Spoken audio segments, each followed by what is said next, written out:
Asdiqa, salam alaikum, bonjour ou bonsoir les amis. J'espère que vous allez bien partout où vous vous trouvez.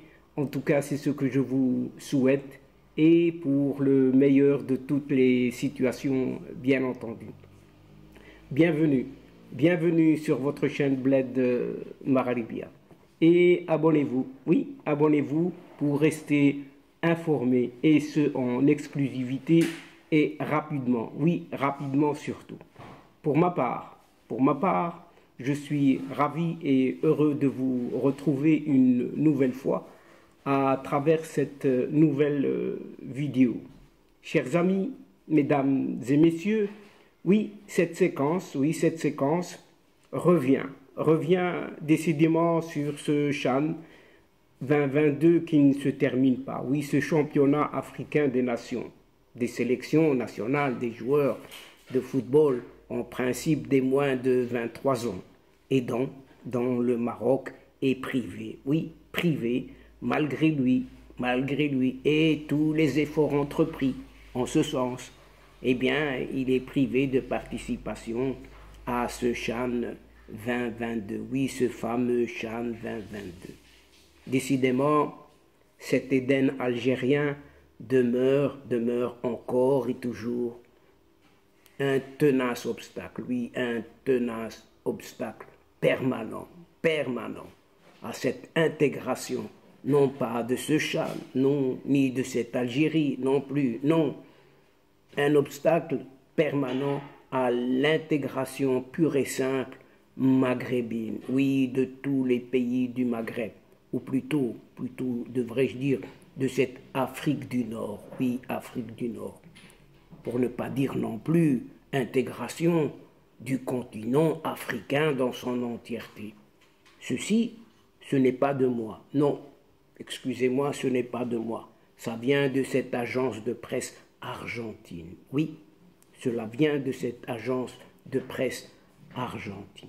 Et d'autant plus que cet obstacle permanent, oui, d'autant plus en ce qui concerne toujours ce même CHAN, oui, toujours ce même CHAN, décidément 2022, l'Algérie confie tout simplement du monde au petit-fils, un petit-fils, oui, le petit-fils d'un certain Mandela, oui, eh bien, on lui a confié la mission d'évoquer le Sahara marocain.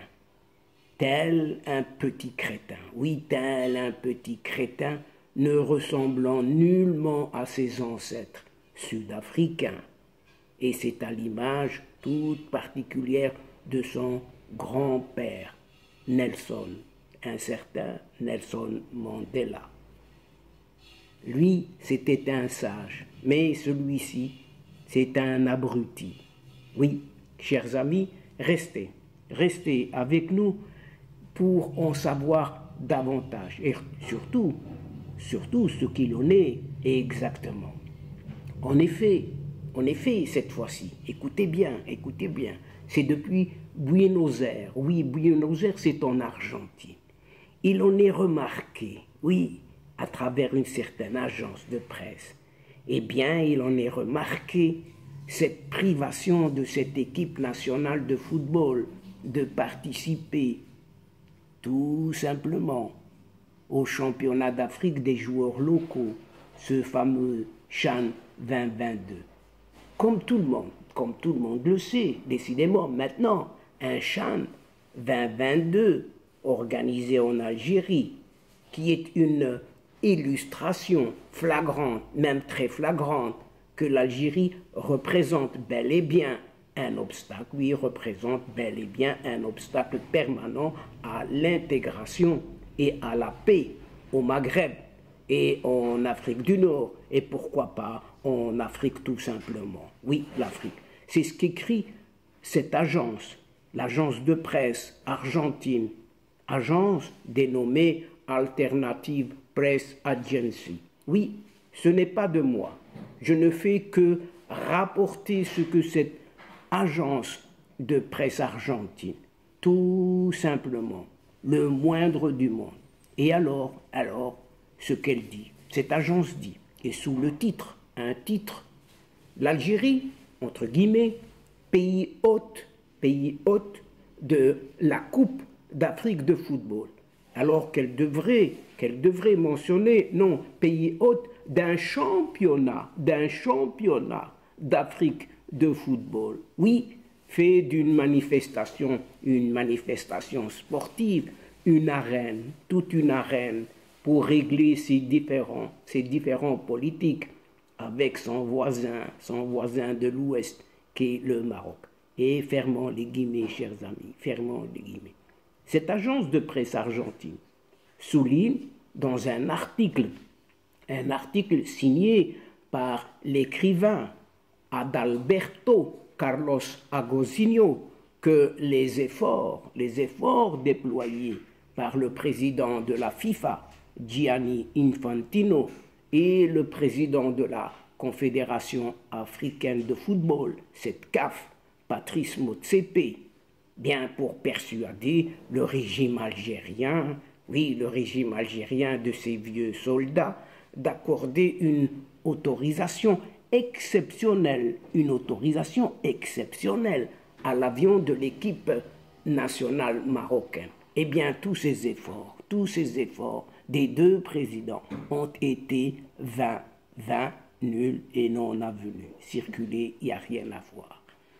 Et dans ce sillage, la même agence de presse argentine rappelle que c'est l'Algérie qui avait unilatéralement fermé ses frontières terrestres avec le Maroc en 1994 déjà, retiré son ambassadeur à Rabat en 2022 et fermé son espace aérien aux avions immatriculés dans le royaume du Maroc. Oui, tout ça, c'est l'Algérie. C'est l'Algérie qui l'a fait. Donc, l'arroseur arrosé. Cet acte sans précédent dans la diplomatie, cette rupture diplomatique, donc, internationale, entre deux pays qui ne sont pas en état de guerre et qui participent simplement, oui, tout simplement, le moindre du monde, à des compétitions sportives internationales. Et c'est une nouvelle preuve que le régime algérien méprise tout simplement le droit international. Non pas les nations, non pas les voisins, mais méprise le droit international et surtout les pratiques diplomatiques. En tout cas, c'est ce que précise bel et bien, noir sur blanc, encore cette agence de presse, Alternative Press Agency.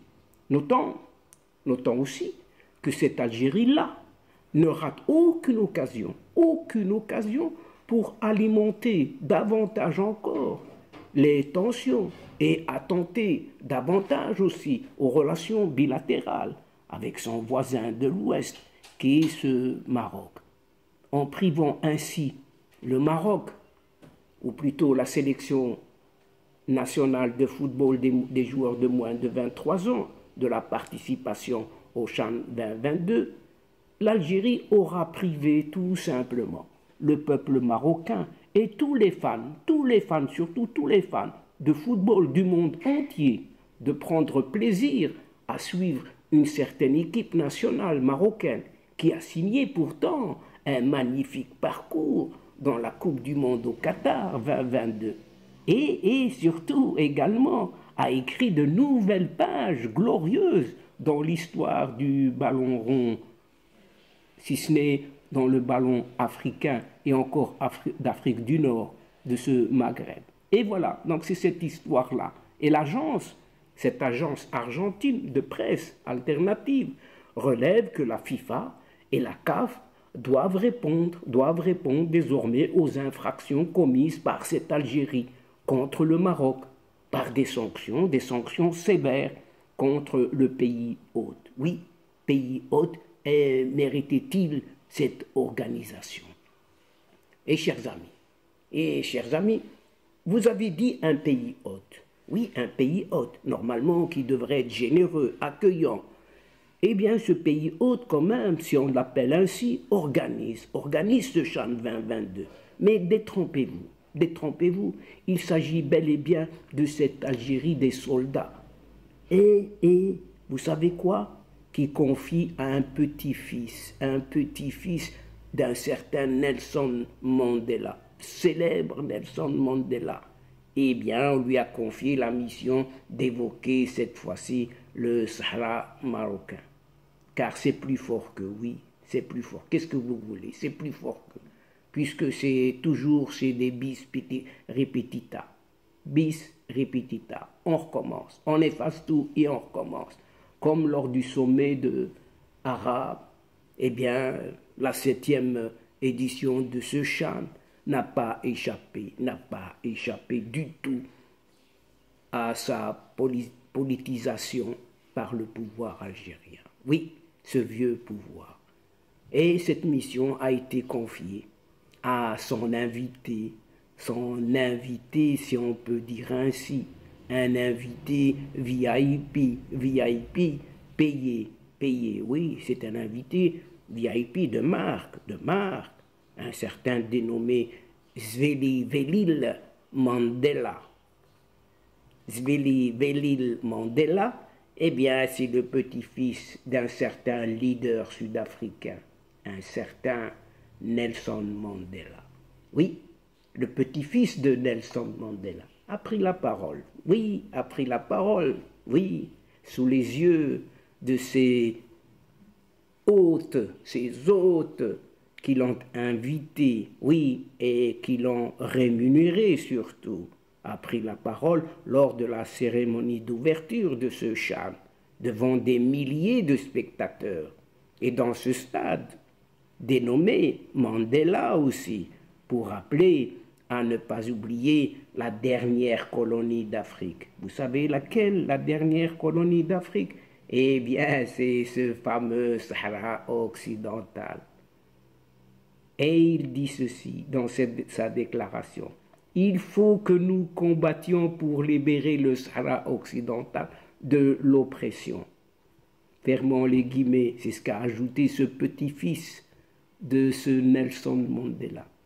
Mais quoi qu'il aboie ce petit-fils Mandela, le Sahara est une terre marocaine et le demeurera, quoi qu'il en pense, quoi qu'il dise, ce petit-fils de Mandela. Oui, quoi qu'il en pense et quoi qu'il en dise. La veille, oui, la veille, juste la veille de cette cérémonie, le petit-fils Zvili Mandela était accueilli, vous savez par qui? Avec tous les honneurs, bien évidemment, par les autorités algériennes. Et celui qui se considère aussi comme le président légitime algérien, aux initiales imprononçables, ou plutôt, je dirais, au nom patronymique imprononçable. C'est athée, oui, c'est athée. Et lui a même accordé une audience à ce petit-fils Mandela. Et il rajoute, sans avoir froid aux yeux, nous devons unir nos efforts pour que le peuple sahraoui puisse avoir son indépendance et sa souveraineté. Il rêve et rêve. J'ai parlé, dit-il, j'ai parlé avec le président de la République pour la consolidation des relations bilatérales avec l'Afrique du Sud, comme si lui dirigeait cette Afrique du Sud dans le cadre du Parlement africain, de l'Union africaine, ainsi que les Nations Unies. Excusez du peu. Oui, ce petit-fils Mandela va jusque-là, afin de continuer le travail entamé, dit-il, par le défunt Mandela. Ah, serait-il réveillé alors? C'est ce qu'a déclaré ce petit-fils Mandela après sa réunion, juste avec ce chimérique chef d'État algérien, cet athée, sans foi ni loi, bien sûr, oui. Et donc, chers amis, mesdames et messieurs de la chaîne, c'est ici, sur cet obstacle permanent et cette flagrante corruption qui ne disent pas leur nom, publiquement en tout cas, publiquement, et bien que prend fin cette séquence en prenant congé de vous, tout en espérant vous retrouver avec un immense plaisir, bien évidemment, et comme d'habitude. Merci. Merci, un tout grand merci pour votre fidélité en nous écoutant jusqu'au bout des séquences. Mais n'oubliez pas de nous soutenir mutuellement, de nous aider, d'aider votre chaîne en vous y abonnant, afin d'être informé très rapidement et surtout dans les meilleures conditions et comme il se doit, bien évidemment. Aussi, chers amis, n'hésitez surtout pas de partager au grand maximum autour de vous, partout où vous pouvez le faire, auprès de vos proches, vos alentours, là où vous êtes. Partagez et partagez tout le temps les séquences vidéo de votre chaîne. Pour moi, c'est le moment est venu de vous dire au revoir les amis. Al-Asdiqa, salamu alaikum wa rahmatullah wa barakatuh. À la prochaine fois et à bientôt. إلى اللقاء في حصة أخرى إن شاء الله مع السلامة.